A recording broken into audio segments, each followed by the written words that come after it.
your captions, Matt. That's the most important thing that you can do when you're streaming. Is this 328 or 329? Oh, there no, we go. I'm going to edit you're momentarily. But just as I said, we're ready to stream. We weren't ready to stream. Now we're really ready. Really ready. Okay. Really ready. So let me start moving my windows around. Put everything in the right desktop. Turn off. Haze over off. All right, got us on there, and then we always say we like the chat. We want to see the chat. Twitch. So I always open Twitch just because I can post there and restream. I don't know how to post and restream. That's good. Well, eventually we'll get it figured out. And yeah, there it is. The chat overlay is on. Okay, good. We're ready, man. We did it. Look at us, 329. We're all professional and stuff. We are. We absolutely are. All right, let's start posting, socializing our stuff. It should already be it should automatically post to Twitter now. It went to Twitter. Yeah. It doesn't do Slack. I just know. I know you. What did you set up? What is that thing called? Zapier, right? For Twitter. Is that what you did? Slack has one provided. I went to start with Zapier, and then I was like, Slack already had one. Oh, so okay. Slack will let you do one Twitter integration. Okay. And post it to a channel. Zapier. Do they have I wonder if they have a Twitch thing, a Twitch kind of. Because I didn't look for that. I didn't look. I didn't look either. Yeah, that would be good for us to, automate, because we're all about automation. So. All about it. Yeah. Yeah. Right. Trying to think. All right, man. You good? So you good with all this stuff? Schedule. Yeah, I could talk about this. All right, so we're gonna go serverless. Okay. Yeah. Do you want to talk a little? You good to Twitter or no Twitter? I wasn't sure if we should save this or not. Oh, sure. Because I was already a subscriber to whatever that was they bought and shut down. All right, Nuzzle. Yeah. No, the other one. Scroll. Yeah. All right, so we should talk about that. That's good. But the thing is, I don't know if I'm going to be using it or not. All right, save it for the show, man. Save it for the show. That's good. Good commentary. So we got that. So much to share. And then, I don't know. Do we care about GE? I don't know. I don't know what we want. Do we have anything to say? GE is they're a poster child for cloud native, man. Okay. And the fact that every vendor has sold them something. All right, maybe we'll talk about that briefly. Yeah. And then, do we want to talk about one-on-ones or no? Is that boring? Maybe that's boring. All right, maybe we'll try to end. I'll move this down. So then maybe we'll end on a little clubhouse, and that'll lead us into a little infographic. And then you got your recommendation. What's my recommendation? It's fine. You have about 40 minutes to figure it out. Yeah, I'll have to think on a recommendation. Nice. All right. Do you got your cold open ready? I think so. I think we'll see how it goes. Is anybody in the Twitch? Nobody's in the Twitch. No one in there. Should we wait for our first person? It's like, all right. So lonely. So lonely. All right. You ready? Stretch out, get it on, get at your grouches. Dog is your dog. He's upstairs. Is your puppy? Been what has he destroyed this week? Well, that more importantly, is he in a place where he won't cause you noise and distraction? So currently, we record. Yes. Yeah, he's upstairs, locked away, and nobody's upstairs to let him outside, so he can't come and scratch at my door. All right. No. All right. Maybe we'll do a brief after show where you can explain what you had to do because of quote unquote puppy noises. Let's leave. That's the teaser. It's a teaser to get through the entire episode. If you get to the end of this, you'll hear a little bit about puppy noises.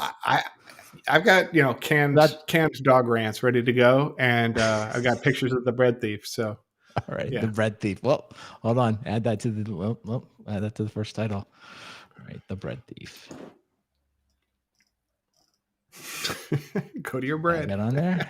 That's beef. No, it's not there. God darn it. All right, here we go. Ready? Sure. All right.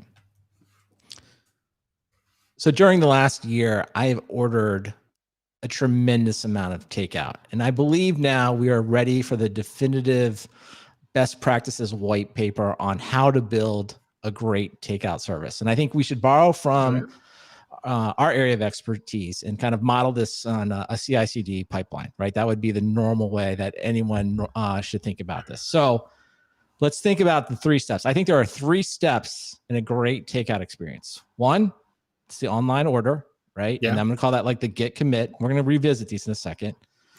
2 is after the order happens, you have to actually make the restaurant has to make the food, so that it's packaged correctly and available for pickup and still hot if it's a hot meal, of course, right? That's really, you need to be very consistent on the time. You can pick however much time you need to prepare it is up to, in my case, the restaurant, but you have to be consistent. So that's really the integration, right? That's continuous integration. And then finally, when you actually go to the store, you want a very quick pickup. So that's the deliver, right?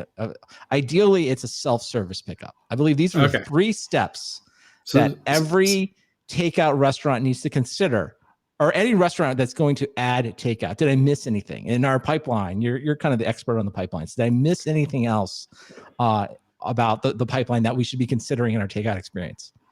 No, I mean, just like a regular CI/CD, there's a lot of places for hooks in there, right? You can get the notifications as it progresses. So you can say like, oh, your food is now available for pickup, or your order has been accepted, and estimated time is at this time. But there's all sorts of events coming off of that takeout CD pipeline. Right. Well, and I think what you're getting at is like logging, right? Like through each step, we should have a log about where things are. Right? Events. Not just logging, right? But actual events.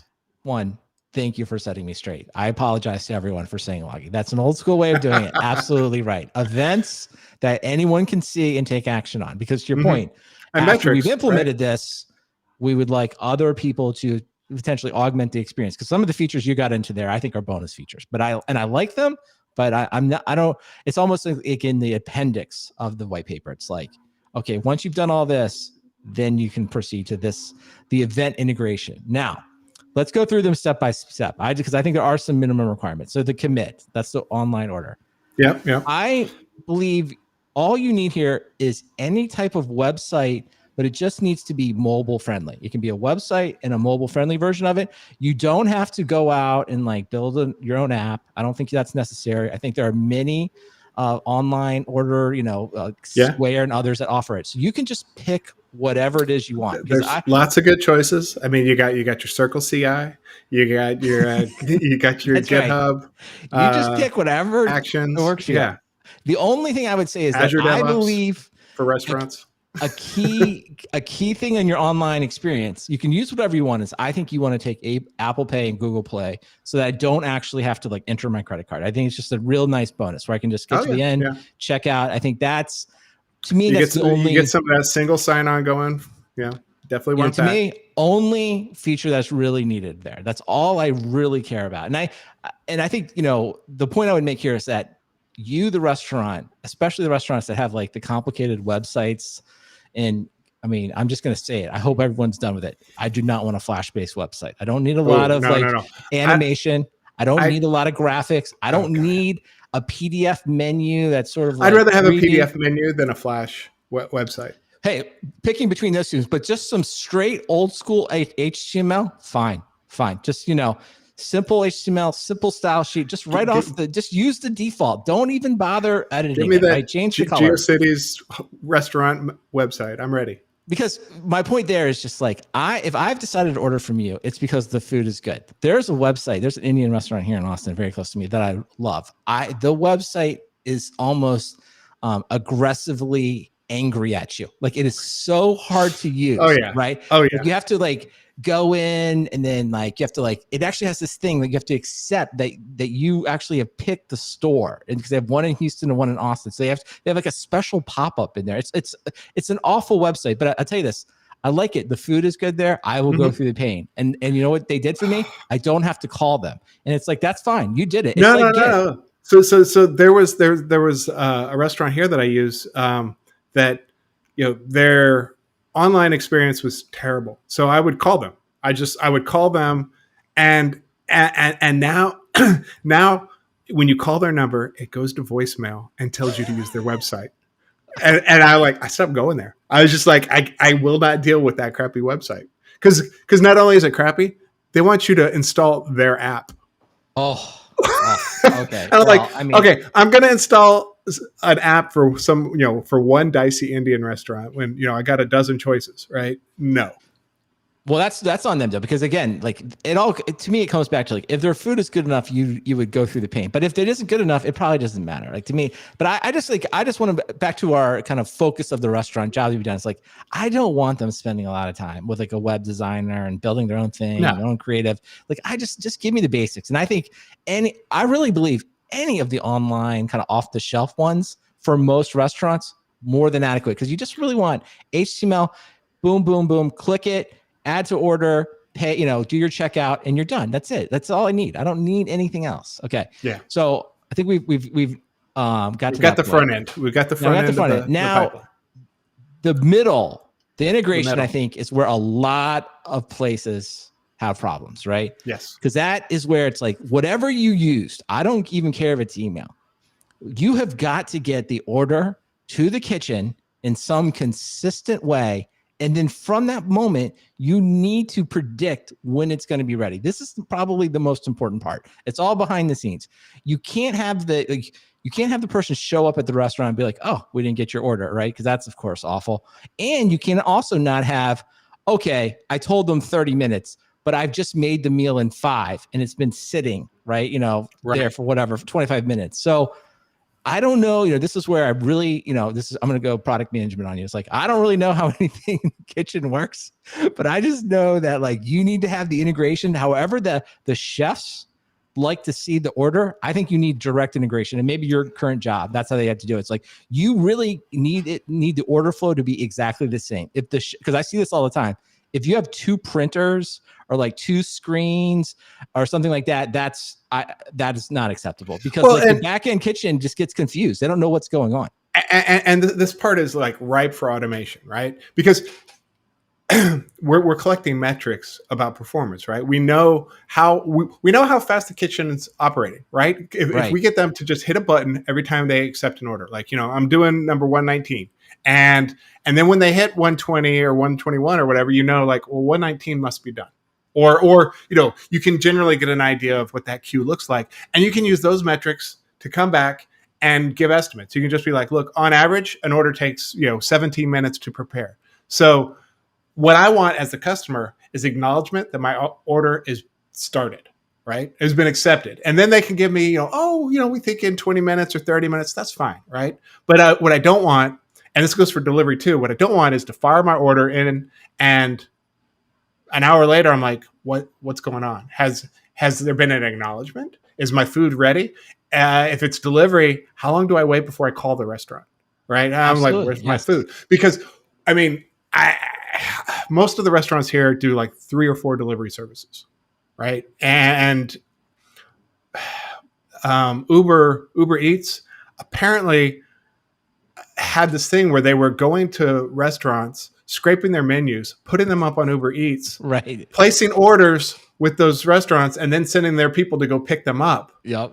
But the restaurant didn't know that they were being, wrapped by Uber Eats. Uber. Yeah. And so like, you'd place an order with Uber Eats and your food wouldn't show up in an hour and a half, and you call the restaurant and the restaurant's like, we don't have your order. Yeah, they have no idea, right? Yeah, they have no idea. There was a whole lawsuit, I think, about it. Oh right? my God! About, yes, yeah. I got burned by that. That's a whole other set. Like I just go pick up my food because I'm cheap. That's honestly that's like, I don't know, the Uber Eats. So. Well, and when you compare prices between delivery services and the restaurant's websites, a lot of times the restaurant's cheaper, and sometimes they even have their own delivery that's cheaper than. Absolutely, and also too, it's like, why not just give them all the money? And also, I'm happy to give them all the money. I'm just usually happy not to have to drive to go pick it up.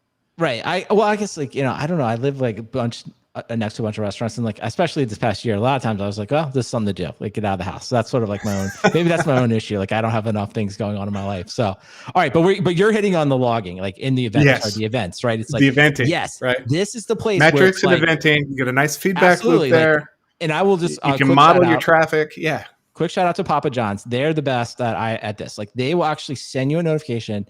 Pizza being made, pizza in the oven, pizza out of the oven. Like you see it all the way through. And it's a little unfair, right? Because Papa John's has been in the delivery business since the beginning. So we're grading on a curve here. This is again for people getting into it, right? I'm not going to say everyone needs that. But those services that are providing, like the menu logs and Deliveroo's and Uber Eats, who are providing those services to the restaurants, they've got hooks exposed to those restaurants too. Because sometimes I get so it depends how instrumented that restaurant wants to be for the events that they're pushing to their customers. Because some restaurants, I place an order and they're like, your order's been accepted. We're estimating at this time. Your order's with the delivery driver. You're getting them constant, nonstop. And then others are like, food's here. And, and it's the same. It's Deliveroo both places. And you're like, hey, can you wire it up a little bit? Yeah, let's pause here and make the case, right? It's like, because a lot of people, I think the product managers are like, hey, we don't really need that. It's not in the MVP. It's like, I get that. But I will say this, because we're about to get into delivery in a second. It's like, if you take the extra effort and you instrument everything in kitchen, out of kitchen, like prepared, and people get the notifications, that will give them the ability to kind of time their pickup, right? Because they'll kind of see it. So therefore, you're sort of avoiding the frustration. Like I said, it was going to be 10, but it's really 20 and I'm waiting, or vice versa. Versus like if I'm getting a text message is like pizza in the oven, I'm like, oh, let me finish what I'm doing, finish whatever I'm ready at home because I gotta go pick up the pizza, and then pizza ready, then I'm out the door. And I feel like I know that it's ready. And even if it was late or early, I'm fine with that because I knew about it. So this is sort of like preemptive customer satisfaction is what we're making the case for. Okay. But here's the product manager question. Here's the nugget. Do you charge the restaurant, if you're Uber Eats, do you charge the restaurant for more events? Do I? Right? No, I don't. I don't think so. I don't think. Right. Because you're like, well, this is a feature they can give their customers a better experience. Of course, I'm going to upsell them. But then on the flip side, you're like, wait. This makes our product stickier because like for delivery services, they're fungible. They are undifferentiated. And if you try to charge more, they're like, I'll go to Deliveroo. We're about to get to pick up in a second, because I think the reason I would make the case not to charge more is to be like this, by telling people where things are, you gain so much goodwill. Like it's just like an airline that has to postpone or delay a flight. If you get that text message and you're still at your hotel or at home saying it's going to be another 30 minutes and you can, adjust your schedule and not sit at the airport, you're happy. I mean, the plane is still pushed back. I mean, there's nothing to it, right? You're still delayed, but you're, if you will, like you've had time to adjust. When you get to the airport and as soon as you see the delayed thing, you're very frustrated. So that's my same case here, right? It's like, just tell me where my food is at. So, all right. So that's the integration we've got on that. And then delivery. This is another, I think, very common mistake. Okay. Yeah. On the delivery, I think the number one goal should be people can walk in and pick up their food without having to talk to anyone. I think that to me is the number one way to do it. And the way that I think Chipotle has, at least here in Austin, I think they've done a pretty good job, I guess, in the United States. It's like they have essentially a set of shelves broken down by alphabet, and they just take the order and then they put the receipt. I'll have some nits about how they do it, but like they put the receipt right on the front and then they put your order like wherever your alphabet is. So when you walk in, right? And you just look up and you're like, oh, there's Brandon. You grab it and you can walk out. And it's fantastic, right? Because what I see is a common mistake, and I believe the objections by the restaurants is like, well, if we leave all the food out there, either people will steal it or people will take it. They need to do like those automated Amazon lockers where you hit the barcode and it pops open a door. Oh, even better, right? I mean, well, that's next level. But let's not be crazy, because I go to this place. I really like the tacos here in Austin. One Taco, it's close to my house, and like great online order experience. They say 15 minutes, but I've now adjusted. The tacos like done in 6. So like I can adjust like when I nobody wants a soggy taco. And then, but when I get there, and of course, like I've been there like a million times, right? They have like, there's actually a countertop that's just empty. It's sort of just, separating the cashier from, if you will, the place that you can eat and the drinks. And it's like, and then the tacos are just like, I can literally see my bag most of the time. I can see it. It's like, but it's behind the counter and then in there. And I just say, obviously say my name, or they recognize me and they grab it and they just literally take it and they just put it right on the counter that I'm right in front of. And I'm just like, just put every order on that counter. Like I've wondered so many times, like, should I make a suggestion? But then I'm like, I don't want to be the guy trying to tell everyone how to run a restaurant. Like, I'm some genius, right? But I'm just like, if you just put it right here, then as you come in, you could just point to people, be like, oh yeah, your order's right there. Your order's right there. And that, I mean, I'm not saying, I think it would save 5 to 10 minutes per pickup, right? Because if there's any type of line. So to me, I think what I've seen that makes this work the best is just put the pickup station just kind of in eye distance of the cashier that's working, because there's enough social pressure that they could just an acknowledgement. Oh, are you here? What's your name? Oh, it's right there. I think that's enough social pressure to like prevent someone from just walking and stealing the food, or from someone, like if they legitimately have a question or the order, they know that they can talk to you. But most of the time, they're going to snatch that bag. They're going to be out of there. Like that to me is very and there's that whole like queue of food, and you've got like the delivery drivers come up, they just flash their phone and grab a bag and go, right? Yeah. If you want free food, get yourself an Uber Eats jersey and just hit up the restaurants and walk in and start grabbing them. It's funny you say that. I have thought to myself all the time, like if you actually really like if you were in a position where like I just have to have food, you would just go to any one of these places and just like walk in and just grab it. Like no one would ask. It's like next step in package thieves, right? Yeah, I mean, it really is. It's like, but no one. I don't think. I mean, when I don't run restaurants. So again, hopefully some people can correct me. It's like I just think as long as you keep it in just the eye distance, that's just enough disincentive, right, for people to do it. That's all you need. I hope we didn't just inspire a new generation of criminals. I don't think so. I think people have thought through this. There's actually, there's Bitcoin now. Like you don't actually need to steal anything. There's other more complicated crimes. Like, I mean, it's just like, you don't even need to bother with it. So to me, like that is where I believe we are. So I think that's the white paper that we can write out. And I was going to go through and I would like to hear your Australian take on like places that I think do it the best. So I think Chipotle, I give them for the fast, convenient pickup. They have, in my opinion, pioneered it. They perfected it. So A+ there. I basically give them a C on, almost even a D- C, because they're just so inconsistent on food safety. Well, on the food, right? It's the problem with the food is like, you just like, they either are way too backed up, right? Because this is back to our integration. Clearly the integration from the app, which is really good. So Chipotle online ordering app, A, give them an A there. But the integration between that and actually getting that to the store and then getting the person to make your burrito or whatever, your burrito bowl, is obviously really bad. Because I always feel bad there's always like one person in like the takeout section, and they're either like nobody's there, right? So they made your bowl like 2 hours ago. It's been sitting there, it's completely cold. Or there's so many people up that the people are actually just rotating through the line and just saying, hey, you didn't make my bowl. I already ordered online. And they just make it for them like right away. So they just remake it, right? So So Chipotle, they pioneered the delivery, but they're just bad on another thing. Go ahead. Well, they need to learn to apply back pressure. And so, the way you apply back pressure is you start sending like 404s or something to the online ordering. True. You're just like, oh, app's down. And because if you can't handle it, that's almost worse, right? So well, clearly, I mean, back to our CI/CD thing, it's like clearly in the blameless post mortem, like they don't have, what I think is they don't have anyone from the restaurants in the Scrum meetings at all, because it's clear that the corporate has built the app, which is really good. And it's also clear that corporate kind of came up with the system like, hey, when you're finished, put it over here. But they have not accounted for like, it's very inconsistent how the food is made. And you can just tell like nobody in the meeting has ever worked at the Chipotle in the restaurant. They're like, hey, there's only one person here. So if we get 50 orders at lunchtime, right, we're going to be way backed up. We need to like readjust the line so that we can make the food. But you can just tell like nobody at Chipotle has ever done that, right? It's like, because like if anyone had ever ordered, like if anyone in corporate Chipotle actually orders a Chipotle takeout this way, they would see it everywhere. I'm sure at San Francisco, the Chipotle is backed up outside, probably 50 deep at lunchtime. So not only do we need back pressure, we need surge pricing for burritos. Yeah, Hey, hear me out, right? Hey, like Chipotle, you're like, hey, our burritos are normally, I've been away from America too long. $5 for a burrito, and they're like, that's not getting whoa, anything, but whoa, go ahead. you're ordering at 12:30 p.m.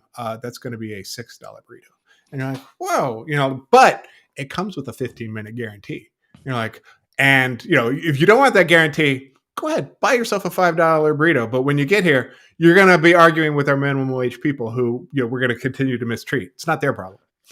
Listen, I think what you're coming up with is great because like I would just like, we won't call it surge pricing. We'll just call it like, it's basically online convenience fee, whatever. It's like, yeah, when you order on the app, it's a little bit more. Fine with me. And in fact, that money should go directly to paying another person to run another burrito station during the peak times. Like, absolutely. That's what we need. That's, I think, if you will, burstable capacity, let's make this burst of elasticity actually make sense. So I'm all in favor of it. Next reinvent elastic burrito service. Hey, listen, I'm EBS baby. Let's get it done. Forget the beanstalk burrito. All right, so delivery. I was gonna say Chipotle. Credit to them, they figured out. I was gonna say overall experience is a little bit of a cheat. Like Chick-fil-A has a great curbside experience to me. It's like the app is really good. They basically. It's a little bit unfair because they can basically pull your meal together as soon as you're there, just a few minutes. It's not that hard for them. It's just already made. Yeah. But I still think top to bottom, they do. I think I'm very happy with it as the other one. So I just want to throw it to you. Like, are there any places that we should be looking in Australia? If we're in Australia and we have to order takeout, is there anyone that kind of, if you will, completes the CI/CD pipeline that you would recommend? No, I mean they're generally undifferentiated. You could tell like most of the restaurants have gotten really fed up with the providers, the Uber Eats and Deliverers and stuff. And you've started to see them raising their prices through those apps. And they're starting to be like homegrown delivery services that are like, hey, we're cutting out them, we have lower things. It's more of a co-op model. So you're starting to see some, because people realize it's actually not that hard, so rather than have these, undifferentiated free services like, Travis CI and GitLab or GitHub, you're starting to see people like, you know what, screw that. I'm going to build my own. Yeah, that makes sense. I mean, that's probably the true thing. But I think because that's where it's different from software, right? I mean, it is software, but there's still like this, there's not a race to the bottom. There's a race to like corner the market, and you can't corner the market. Well, I was gonna say, like, the other restaurants, I don't think it would mean anything. It's like I said, I mentioned the Indian place, the taco place by me. It's like I will say, like, throughout this entire, last year and a half, the whole pandemic experience, a lot of them have gotten so much better. So that is one thing, like, I've been trying to like just think more positively. Like, are there anything good from the pandemic? I mean, answers, some things I want to see stay. And I do think like many of the places that either never did take out, like, I don't know, either they did it or I didn't even know about it. They've all improved a lot. So I think, I think everyone has done well. So keep it up. But I would just say, hey, let's go. Everyone read the white paper, go the last mile. And then, as Matt said, when you're all finished with all of this, Matt Ray will come help you instrument your event so you can send notifications throughout the process. And we'll just leave it on that. That's the next great frontier. We want event-based burritos at next year's AWS. All right, good. All right. Looking forward to the conferences. All right. That way I can become a burrito thought leader. I do think it would be. It would be fun. All right, who are our sponsors? All right, so everybody should go see our sponsors. If you want to learn how to build a burrito-based service, I probably should go to CBG Nuggets. Yeah, go check them out, and like maybe they'll teach you how to do some event-based stuff. So. What did we miss? I like surge pricing on the burritos. That was good. That was funny. Burritos are surging. Oh, this is even better. Burritos are surging. I'm going to fish tacos. That would be so funny. That would be funny to have like a dashboard. Like, that's right. The burritos, that's too much. Going to fish tacos. You have this like dashboard and the prices change dynamically. And then like pizza's always like the same. It's at the bottom. It's like, fine. Pizza's $10. Let's just go with it. They're always consistent. Oh yeah. So. Man, dashboard of dashboards, a manager of managers. That would be even better. manager of your eats. All right. Okay. Let's see. See, I'm start talking. I forget about like what time did we? Oh, see, this is my whole thing. 29 minutes. That was quite the opening. That long? Geez, did we talk that long? I had a lot to say about burritos, I guess. You did. Nuggets. All right. You ready to talk some serverless? Yeah, sure. Let me open the link. See if Right. I mean, I read it yesterday and I commented on it. No, I got you. All right. All right, Matt. So our friend over, Corey Quinn over at, where does he work again? What is the thing? I always forget the name of it. Duck Bell Group, right? He had a good take. He had a strong take. I don't know. We'll decide if it's good. We had a strong take on serverless. So basically, what he's saying is that, the bulk of your time building serverless applications will not be spent writing the application logic or focusing on the parts of your code that are in fact the differentiated thing that you're being paid to work on. It just won't work out that way. You'll spend most of your time figuring out how to make these functions work with other services from the cloud format. So like what format is it expecting, JSON and things like that. So, I feel like this is, and someone in the Software Defined Talk Slack this week was kind of commenting, it's like, this is sort of like the topic we talk about all the time. It's like every platform or initiative starts out with pretty much the same goal. It's like, we just want the developers working on their domain logic, and they shouldn't spend any time on the infrastructure.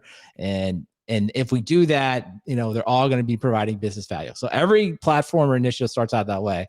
And then eventually there's just some disgruntledness sets in, and it's like, missed again, didn't work out, right? And it's like, I don't know, there's millions of platforms we could talk about it. So I know you're close to the serverless space, and you spend a lot of time thinking about it. What's your take? Like, is this a fair critique of serverless, or is this sort of like kind of just like the knee-jerk reaction? I think it's absolutely fair, but it's also unfair because most software, businesses are like, we want our developers focused on delivering business value.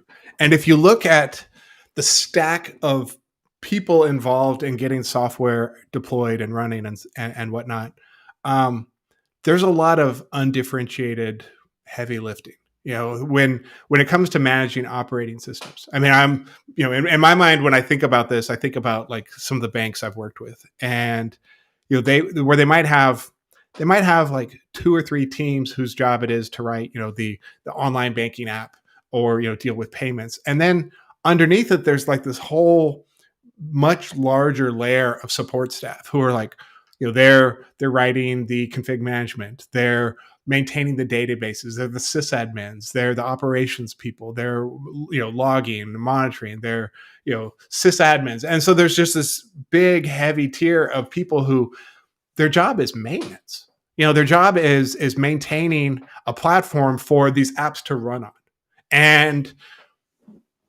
serverless.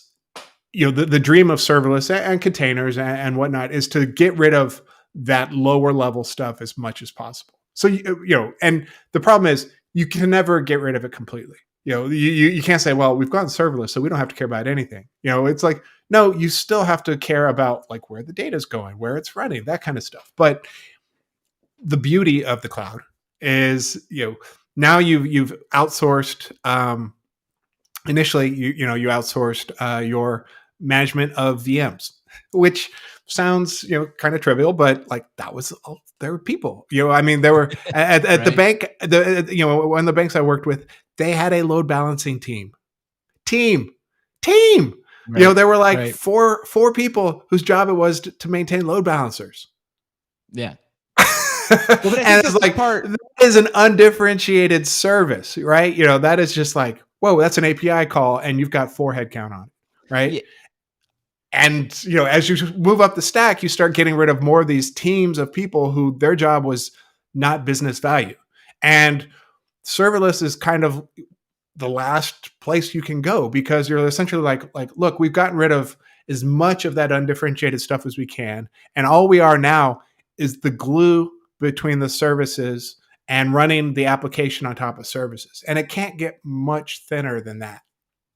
But I think that's my point. I'm with you on it. And I think a couple of things here is like, one, we should always pause and say like, things are a lot better than they were 20 years ago. Like, I think sometimes we forget like, hey man, when you had to like actually go order a new server, have it like shipped to you, right? Somehow go through your corporate process, get it in a data center and get access to it. Like, I mean, weeks, months, like install your software with a DVD. I mean, it was a long process. I mean, it's kind of like sometimes we complain about banking. It's like there was a time the only way to get to pay a bill was like you had to write a check, mail a check, it go there, and then if you balance your checkbook, you literally had to like get paper out and like maybe do it in an Excel spreadsheet. So it's like one, we should always pause and be like, hey, things are better than they were. Now I think it's always expectations though, right? And I think and it's just our classic Gartner hype cycle. It's like, yes, I think this idea that we're ever going to get to like, I'm a developer, I'm 100%, all I work on is domain logic, I know nothing else about the infrastructure, like it is probably unattainable. I mean, it's like sometimes we talk about what 4GL, like even when they go beyond that, they're like, I'm not even gonna write code, I'm just gonna click on boxes and drag boxes and it's just gonna automatically do it. It's like, I mean, like while I don't even know if it's a noble objective, and maybe that's the problem. It's like, no, it's just, if you're doing something that you want to have high value and it's going to work well, you're going to have to put in the time to learn some of the basic infrastructure to deliver it. And I think this applies to everything. It's just like saying to someone like, all I'm going to do is cook great meals, I'm not going to know anything about the oven. It's like, I mean, there's just no way you can do it. You can make the oven simpler, but like you still have to like understand the concepts of the oven, just as one arbitrary example. So I think it's kind of a if you will, like a straw man or like a false choice to say like, well, it's not working because I still have to know a lot of stuff. But I will say it comes from, and this is where I do, kind of agree with Corey, is like, if you're constantly hyping things up, and over with these over expectations, then you have to expect a backlash. And I think that's kind of what we're seeing now. It's like, hey, getting this stuff to work is like, yeah, I don't have to know about the operating systems, but in my limited experience with doing some serverless stuff, like you do have to, like, you spend a lot of time learning AWS services. You're like, oh, what does this thing do? What is this thing? You can't get away from it. Though. I mean, to think that you can is at some point you have to eat the complexity. You can keep pushing it around and trying to build out these abstractions, but you're either going to have something that is not performant or useful enough. You're writing Scratch, or you're or you're going to be running something that is servicing needs. And that's going to require like actual services and building out, and maybe you don't have to care about config management of operating systems. That's great. That's a great thing to get away from if you can. But eventually you're gonna have to glue a bunch of crap together. All right, so Matt, I wanted to throw this out to you. So I think we should try to break down an equation here. So at the risk of like making something that is probably not something that's suited for an equation, we're just going to force fit it anyway. One of the things that I've said, I don't know, 100 million times in my career, and I bet you have too, is something like, you're talking to some customer, client, or anyone, you're saying like, hey, if you do this, it'll kind of increase your agility, right? It's kind of, agility is just a shorthand for like, you can do more faster. But what I've been thinking is like, we really need to like break this down and actually tell people what it is. And I think there are 3 parameters I've been thinking about around what does it mean to have agility. One is velocity. And I'm going to define velocity as how much of the time does your development team spend working on domain logic, right? So you can probably quantify that as like, most people are doing some form of agile, they have sprints and they have stories. So it's like, how many of the user stories in your specific world are domain specific, right? Because that's our goal. Our goal is everyone should be able to do it. And you can actually just count it up. Be like, look at your iterations or look at your ongoing year and be like, how much of those? Just have the developers tag it. Like, this is domain specific, right? So that's like one vector. And ideally, let's say in a perfect world, nirvana that doesn't exist, 100% of the stories, 100% of the time are just domain, right? We know that's not possible, but we'll just set that out there as like the ideal goal. Now, then we got to like balance that against portability, right? And say, okay, if we had to take this application that we're running, wherever it's running today, on premise, in the cloud, whatever, and we had to move it, we had to pick it up and move it from platform A to platform B, how much time would that take us? Again, we should be able to express that in some set of user stories. So, maybe it's 100% portable. So it would just take you maybe one story, like one iteration. Like literally you update the config files, point from target A to target B. Kubernetes here, it's run on it Kubernetes just works, there. right? Yeah. It's 100%, right?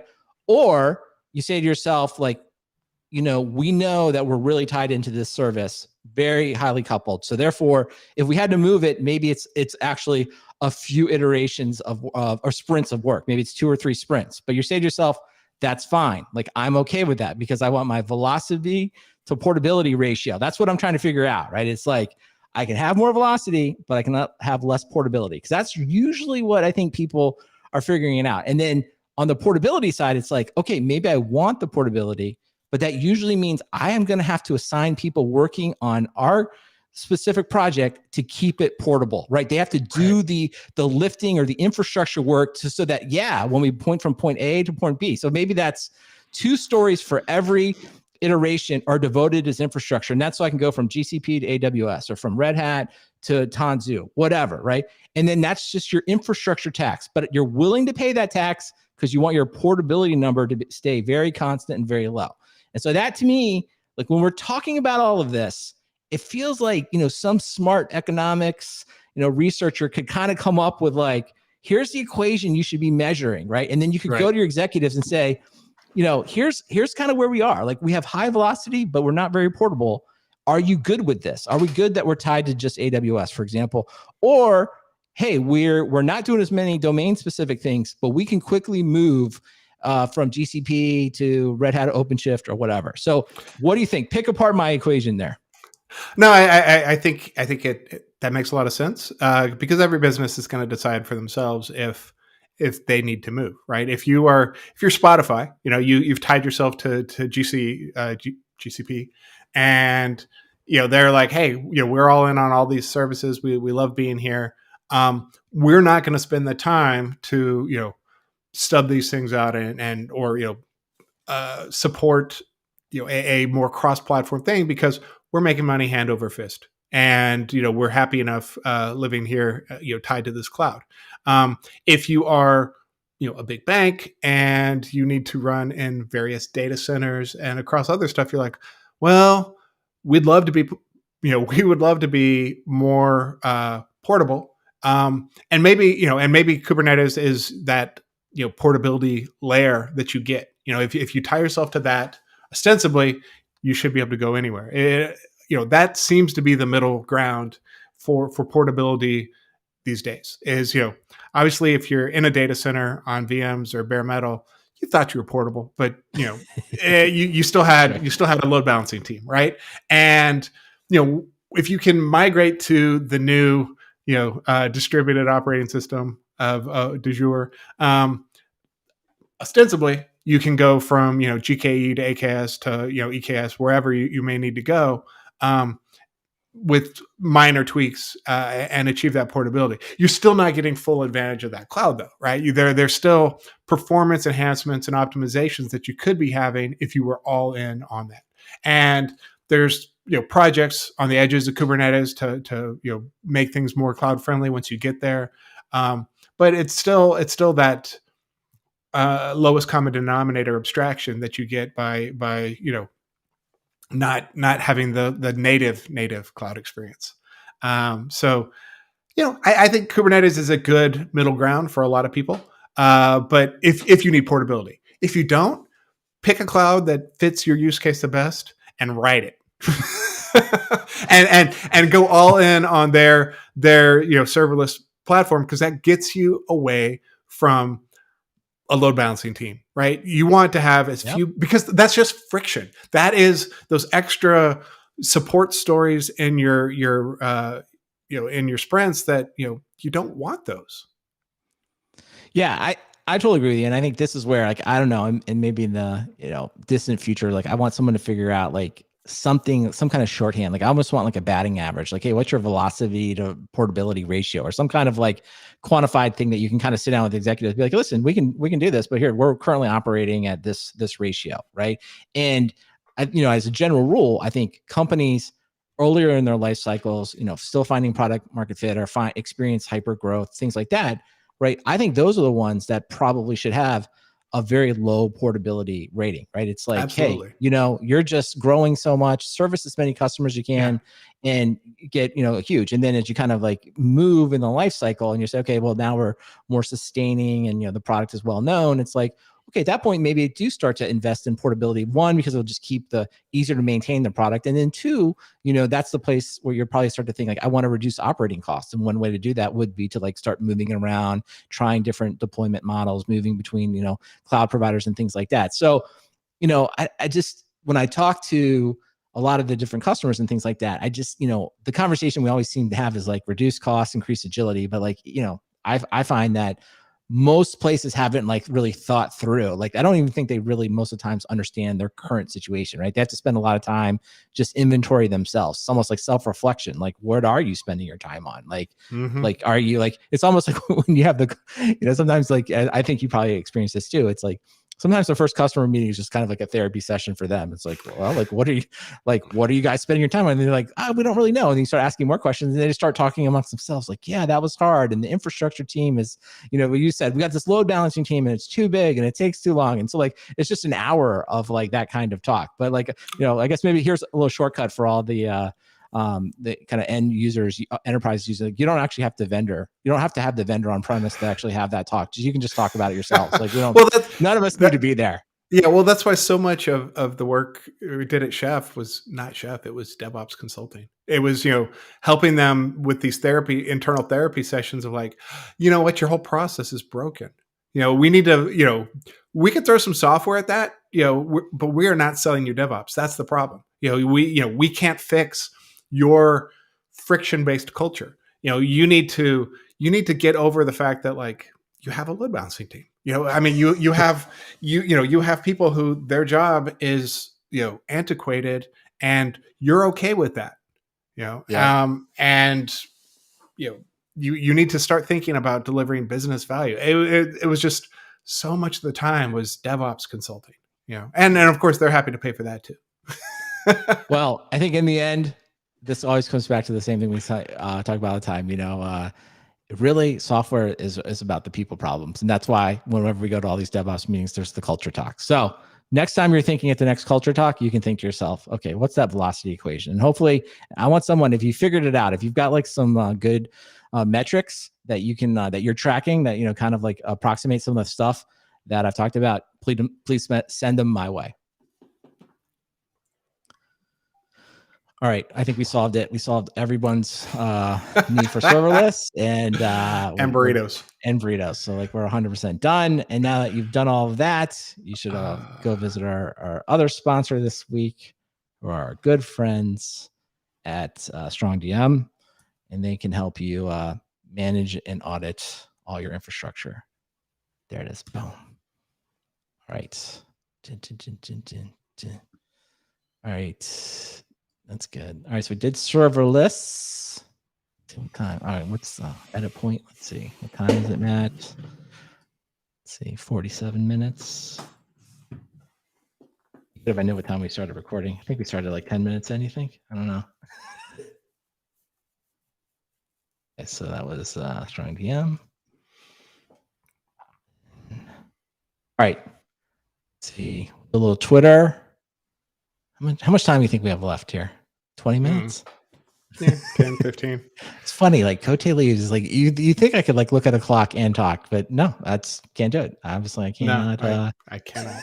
I cannot do it. All right, we'll roll through some of this other stuff. Just kind of we'll see where it goes. All right, you ready? Sure. Well, Twitter has finally done it. It's been long talked about that they're going to offer some type of pay service, and it's here. I think it's called Twitter Blue, and there's a bunch of stuff that you can do. But I think the thing that kind of stands out to me is the first is they're reintroducing Nuzzle. So, Matt, did you ever use Nuzzle? Do you even know what it is?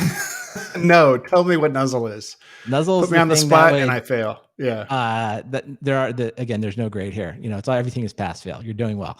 Nuzzle was the app that would just, if you will, look at your Twitter feed and then just pick out the stories that people had been commenting on. So it's kind of like, if you will, sort of like RSS, if you will, but it's just sort of like looking at the stories that your community is looking at. So a lot of people liked it. I guess they shut it down when they bought Scroll. So Scroll was like one of those things. So the person, That the founder of Scroll, yeah, he's running I guess for whatever this Twitter Blue service, he's running product for it. So they've reintroduced Nuzzle, and then Scroll. Do you want to talk about Scroll? Did you? Yeah, I mean, well? Scroll was a nice idea of you would get for a small fee. I think it was like $2 a month or $3 a month, something like that.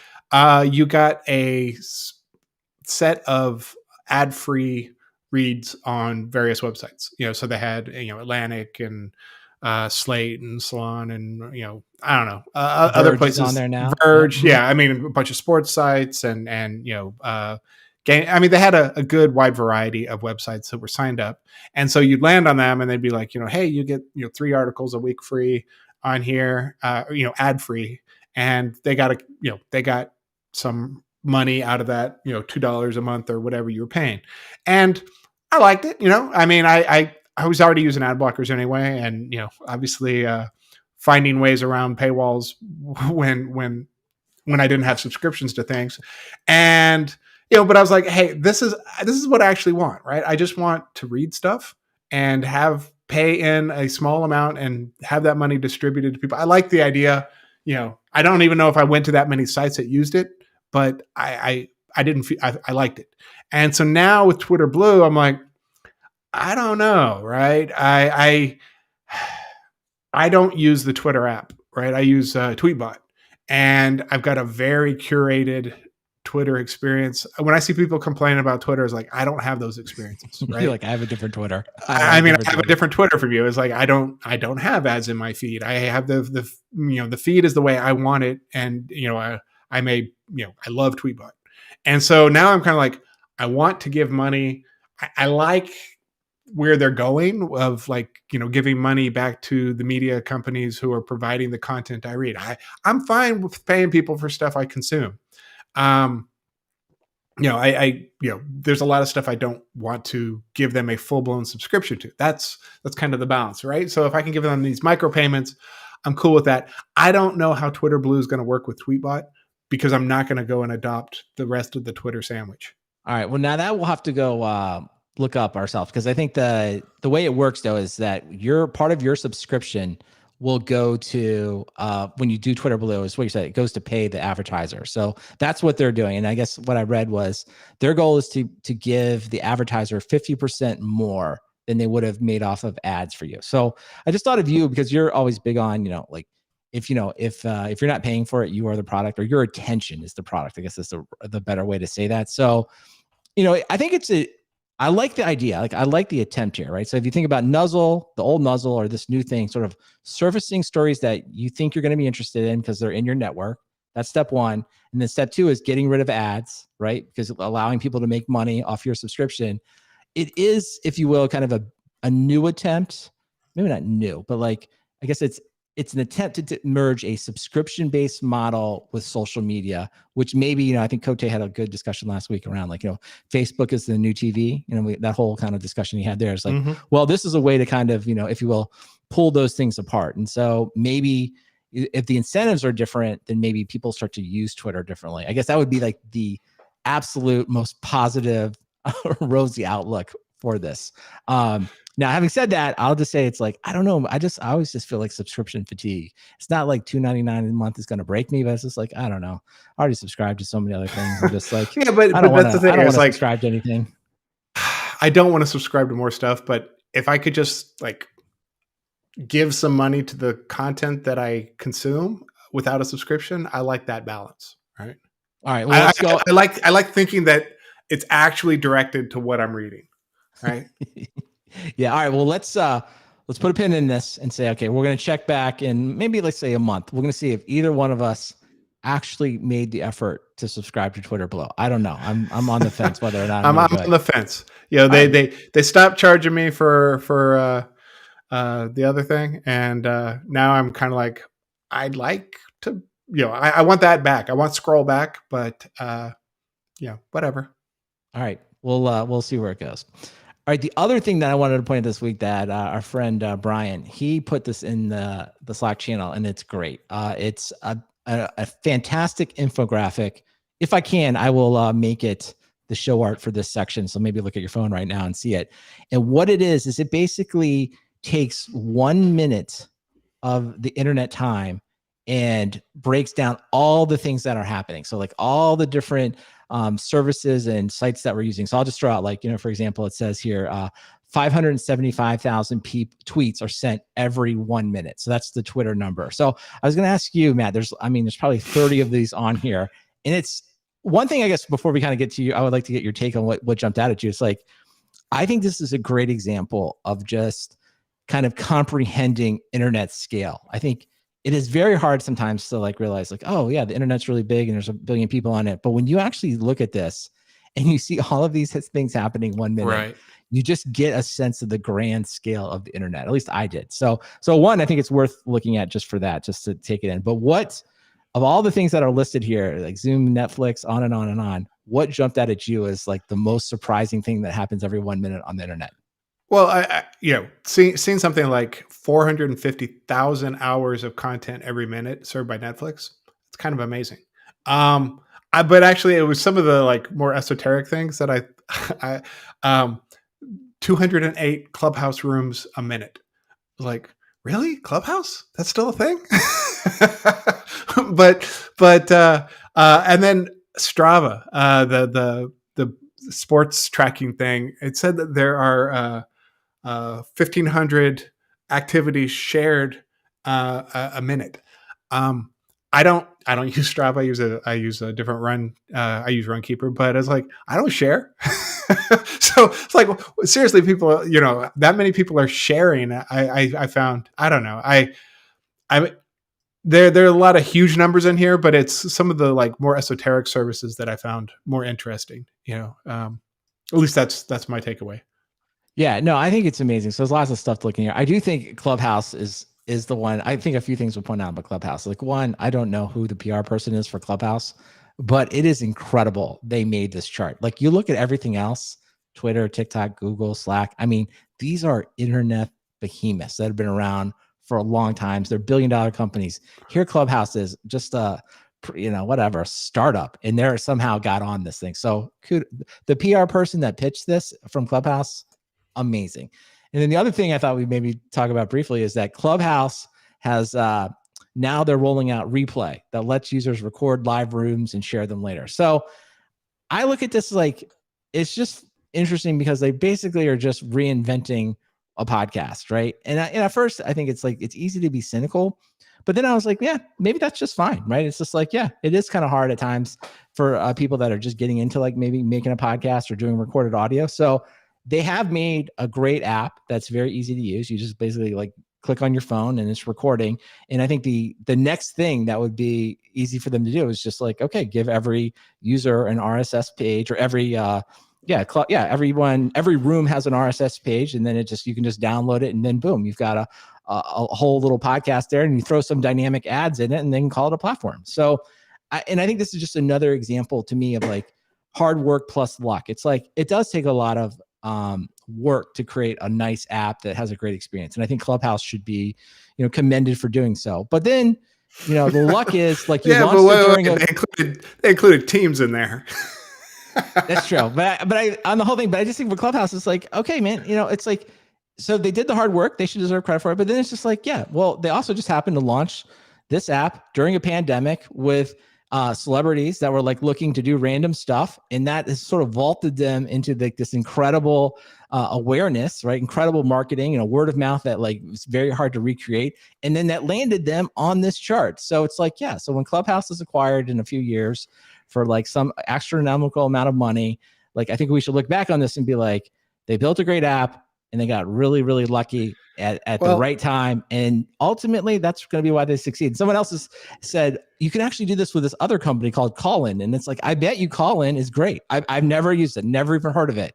And I was like, that's why they're not going to succeed. It's like, I bet you it's probably even better than Clubhouse in all these ways. It's like, there's just no way Callin is ever going to get the word of mouth that Clubhouse gave. And it's just like, I hate to say it to the Callin people, it's like, it's just luck, man. You're just on the wrong side of it. Like sometimes it goes that way. So well, the cautionary take. Go ahead. The cautionary tale for anybody who's on this chart is to go to the bottom of the page, where they have, the services that have appeared in the chart, and there are a lot of one-hit wonders, right? I mean, I didn't see that. What's like? Give me one. Like, give yeah, me a well, couple of them. Yelp fell off, Dropbox fell off, Oh, yeah, Yelp. Yep. Facebook Messenger, Wikipedia, Airbnb, Twitch. They're things that they're all still doing well, but They're not just on because here. you're on this chart doesn't mean you have longevity for this chart. So I don't know. Do we think maybe that's a good question? Like the next time they make this big chart, do you think Clubhouse will be on there? Probably not. I guess I No, Foursquare. Foursquare made their appearance in 2012 and never came back. Oh, I love that. Remember, we were all mayors of stuff. You got some BuzzFeed, you got Vine. There's some some good times out there. Well, that's true. So maybe it is. Maybe it's a little warning then. It's like, hey, if you're the one on here that looks kind of like an oddball, like if you're like the Clubhouse, if you're like, you kind of stick out as being the one that maybe doesn't belong, maybe that's publicity you don't want. So we'll have to see what happens to them. But it is, I highly recommend the infographic. But really, my main takeaway was just scale. Like it's just a great way to like comprehend the scale of the internet. And then this just in, there's a lot of people doing a lot of stuff all the time. That's my main takeaway. So, all right, Matt, let's see here. Do we have any bureaucracy? We do have a little bureaucracy this week that I wanted to talk about. So first of all, I want to thank some listeners. I mailed stickers to Ed in London, Marcus in Germany, and Michael in Minnesota. So if anyone would like a sticker, just send your postal address to me at stickers@softwaredefinedtalk.com, and I will be happy to send you a sticker anywhere in the world. Also, Matt, if you're looking for a new job, I think you're pretty happy at your current one, but Jordan wants you to work as an SRE at Shopify, which sounds like a pretty cool job. But this is what the discussion that went on in the job channel this week is like, evidently this is fully remote in the Americas from Hawaii, as you can also work in APAC or EMEA. Wait, I'm listening. Do you know anyone that has actually worked a corporate job in Hawaii? Not a corporate job, but okay. I do know people who like software devs who have worked remote from Hawaii, and there aren't a lot. They kind of knew each other, and even though so it's a small community. Maybe someday I'll join that community, but Hawaii is pretty great. Well, I think it's fantastic. So I hope somebody applies from the Software Defined Talk community. I hope they apply for the job. I hope they get this job, and then I want you to tell us, like, is it great? Seems like it'd be a great place to work in Hawaii. So kudos to Shopify for, I guess, being so flexible. Also want to let everyone know we do have some conferences that some of us will be involved in. So I don't know, Kote is speaking at DevOps, and that's in Russia. So I think it's going to be recorded. So I think maybe it happened on the 11th. So you probably, when you hear this, it's unlikely you will see it, but you'll probably go find out where his talk is, and we'll leave the link in here. It's Kubernetes is not for developers. Ooh, so I don't know, Matt. We'll have to go see. We'll have to see if he agreed with some of our takes earlier on the show. Also, looks like Kote and I are going to be at that conference in Texas now with the correct link. So I think I had the wrong link in here before. So if you clicked on it before and it didn't work for you, it should work now. So that's going to be in Round Rock, Texas, which is really Austin, on January 17th through the 20th. Also, I'm going to be at AWS reInvent. So I posted a new channel in the Slack. So just Meetup IRL. So if you're going to be there, or if any of the listeners want to kind of like, get together and do their own meetups wherever they are in the world, feel free to join that channel, and let's all connect in real life if we're all safe. If it's safe to do it in your area, whatever that means. I think that's a decision everyone has to make for themselves.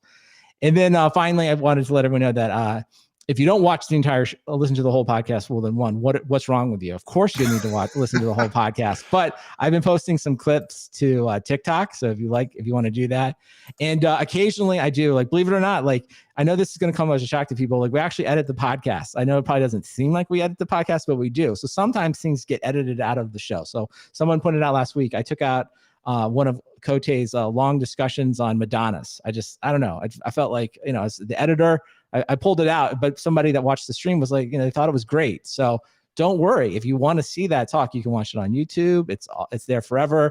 And sometimes I will pull it out and I'll make that like a little clip. So if you want more software defined talk after listening to the entire podcast, you can go check us out on TikTok or YouTube or any of the other various things. So I don't know, Matt, maybe you can criticize me as editor. Was I wrong to pull out the Madonna clip?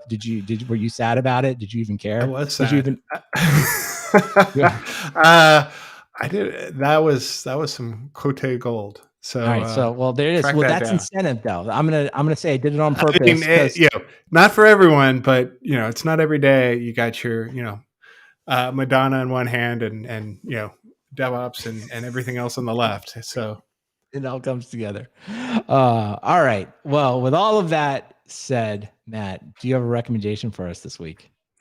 My recommendation is a little self-serving. I've got another podcast for my day job called Cloud Native Application Flows, Cloud Native AF, and talked to lots of interesting folks. Last week on the show, we talked about the Charming Pirates article about building up your funnel of contributors to open source projects, and I had the author on the show, Tasha Drew. So it was a good podcast. We talked about her job as the director of incubation over at VMware. So cool gig, and very in touch with what's happening with Kubernetes and what big enterprises need from their software vendor of choice. So check that out. Very nice. Very nice. Sounds like a good episode. I will definitely check it out. And then everyone can just subscribe to it right now, right? They can probably just like scroll back in their feed, just do a quick search. cloudnativeaf.com. Yeah. All right. Great. All right. My recommendation this week, getting a little ahead of myself, is Grand Perspective, which is a very simple, if you will, disk utility that will just let you visualize all the files on your drive. So I was trying to do some cleanup, right? Because I'm trying to, like, if you will, get some disk space and figure out what should be archived. And I found it just extremely useful. So it's very simple. You can either get it for free, or you can buy it from the App Store for like $2.99, and just help support the developers. There's no ads or anything in it, so it's like a super simple thing. But I think it was fantastic. It really made it easy to find some giant files that I had on my laptop. So like one thing, it's like I didn't realize, like, oh well, Docker, if you like tell it how much disk space it can use, it's like a huge block that takes up. I was like, oh well, that's a waste of time. So I learned a bunch of stuff. So it's like every time, and again, like you could do all of this with Finder and the command line, but like this is just nice, pretty pictures. I just really like it. So it's real simple. Yeah. If you go to settings and say about this Mac and hit storage and say manage, you get about half of that. Like, because I used to use Grand Perspective, and Apple Sherlocked it.